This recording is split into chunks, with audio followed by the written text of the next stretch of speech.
I've been at the College of Charleston for 4 years as the president, and of course, I'm a first-generation immigrant. Grew up in China during a very chaotic time period, and but was able to come to the U.S. as a student. But here we are. Can you maybe tell us the story of how you learned how to speak English? Because it's truly inspiring. Sure. So, of course, I think I was very fortunate in that I had an uncle who was able to tutor me for almost a year. And in those days, as you may or may not know, there was no schooling. So I probably spent more time plowing the field and picking cottons than I had time doing math. So but I spent a full year with my uncle who studied in Minnesota, and where he tutored me on how to read English a little bit. But after that, basically, I just use in those days, there's no internet, there's no iPhone, so you basically have a big book that's known as the dictionary, and then you read whatever other books that are available. So I was most of my English, believe it or not, I learned from either calculus books or physics books or a couple of novels like The Godfather, Gone with the Wind, and so forth. So. Honestly, so impressive. And talk about doing it manually on a panel about AI. And actually, I just think that that's so interesting because you have come to a place where you are not only completely fluent, completely like a leader in your field, but you're also educating other people. And I want to talk to you a little bit about how the College of Charleston actively engages with the local community and what impact that interaction has on both students and residents here.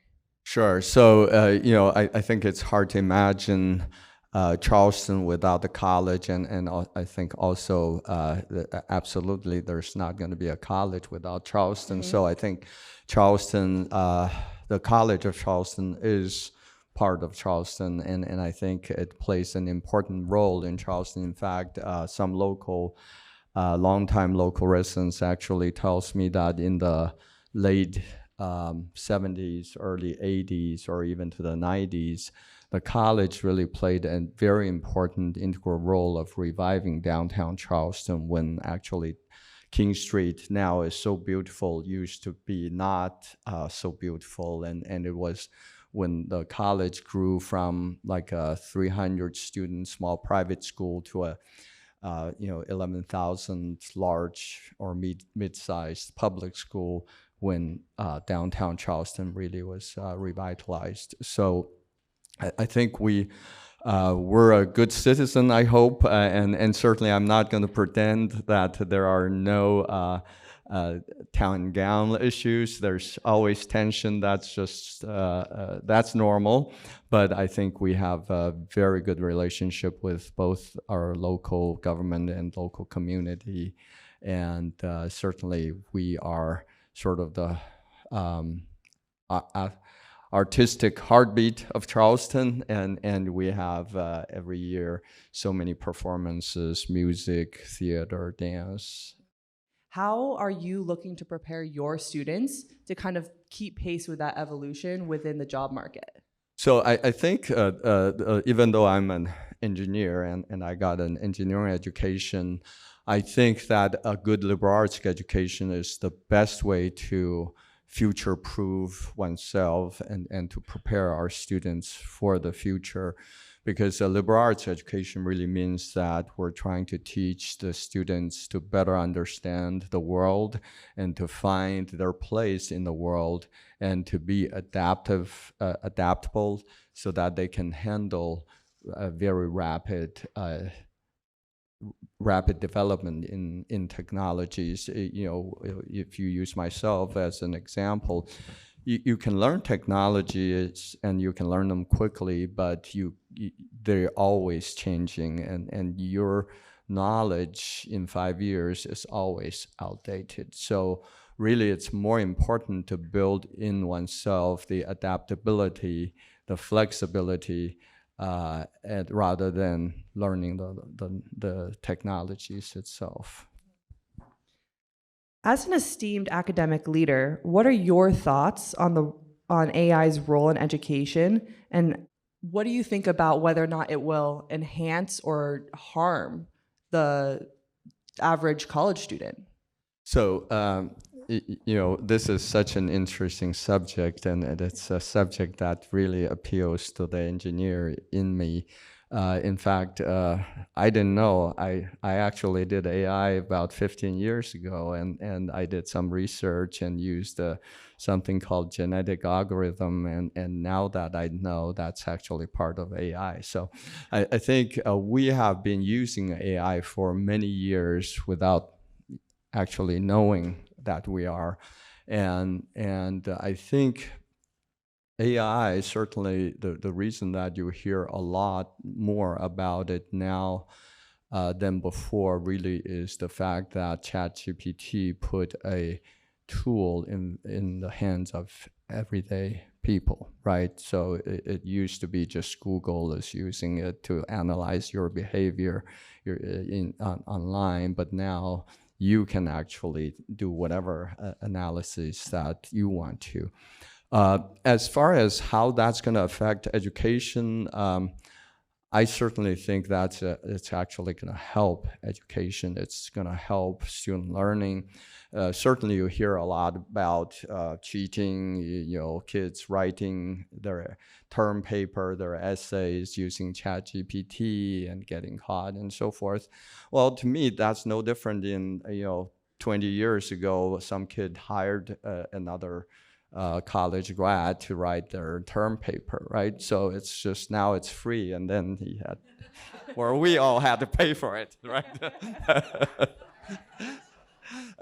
So I think those are all temporary problems. Do we have to change the way we teach? Absolutely. I think, do we have to change the way we assess our students' learning? Absolutely. I think we may even have to just go back to, student writing on paper their term essay and in the Well, classroom. it'll be harder since they're not learning how to write in cursive now. You'll have to give them more time. Well, you just have to give them more time, sure. But I want to go back to that. You said something really interesting, that you need to adapt how you are teaching students under the guise of, or knowing that this technology is out there and it might be a tool that they're using. So what does that look like for you? For me, it's just like any tool, right? So in the old days, you build this wall with screwdrivers and hammer and so forth. Now you probably have much better tools and maybe even power tools. And it's just a matter of teaching students how to use those tools. So in the future, I would say that instead of emphasizing on how you write a sentence, where's the subject, verb, and so forth, and all those can be done by a machine. So the future of education in English could simply be, what are the right questions that you would ask ChatGPT so that it'll prompt engineers going in and learning how to write the correct prompt in order to get the best output. Exactly. And then And then of course you have to judge the output, right? We often say garbage in, garbage out, and if you put in the wrong prompt and you just publish whatever that was spit out, then you might have the wrong article. Maybe more work for editors.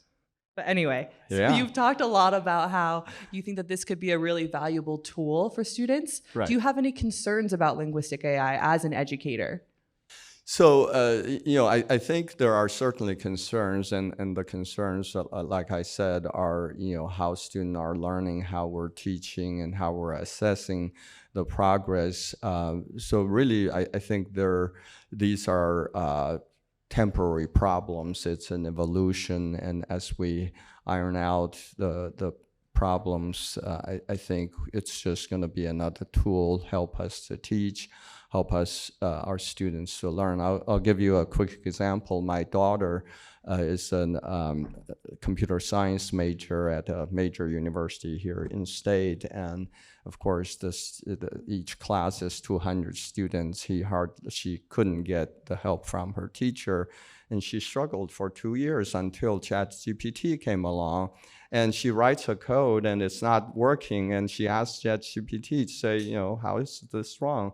And ChatGPT comes back right away and says, okay, you need to write it this way. So, this instantaneous learning is going to surely help how we teach and how students learn.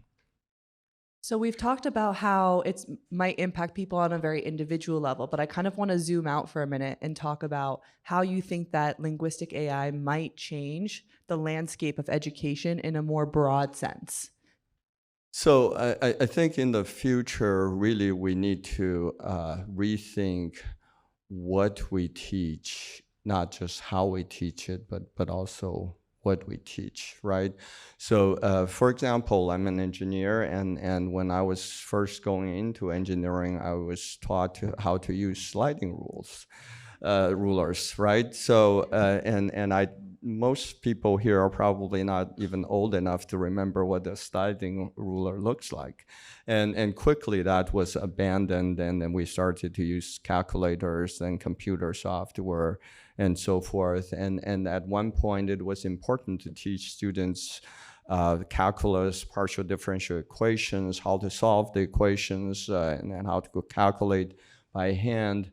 Now everything is programmed, so all you need to learn is what are the computer softwares, how to put the input and how to interpret the output, right? So what we learn, what we teach has already changed tremendously in engineering, in sciences, and so forth. And I'm sure because this is for an English major, this is probably the first time somebody is providing you a power tool to replace your hammer and As an English major, I can attest to that. There will inevitably be a future where ChatGPT plays a large role in how we approach education. Do you have a sense from your students about what they're thinking about life after graduation as they enter into this world? Are they looking to stay in Charleston? Are they have you noticed a hunger to move to bigger cities? Or are they maybe comfortable with the idea of working from home and staying here? Well, I think Helen would tell you that Charleston is such a great place. Everybody who comes here falls in love with the city. So many of our students, especially those come from the colder places like the Northeast, want to stay here. And fortunate for us, I think Charleston now is not just a tourist destination. We have Boeing, we have Volvo, we have Mercedes-Benz, we have Bosch, we have all sorts of international companies here, software, tech companies, and so forth. Certainly many of them want to stay around here, but also, of course, many of our students are still attracted by New York City and Chicago. I can't blame them personally, but it is very beautiful here. It's my first time, and it's absolutely stunning. Thank you so much for joining us here today, Andrew. This has been so much fun to talk to you. Oh, thank you, Eva, and thank you, everyone.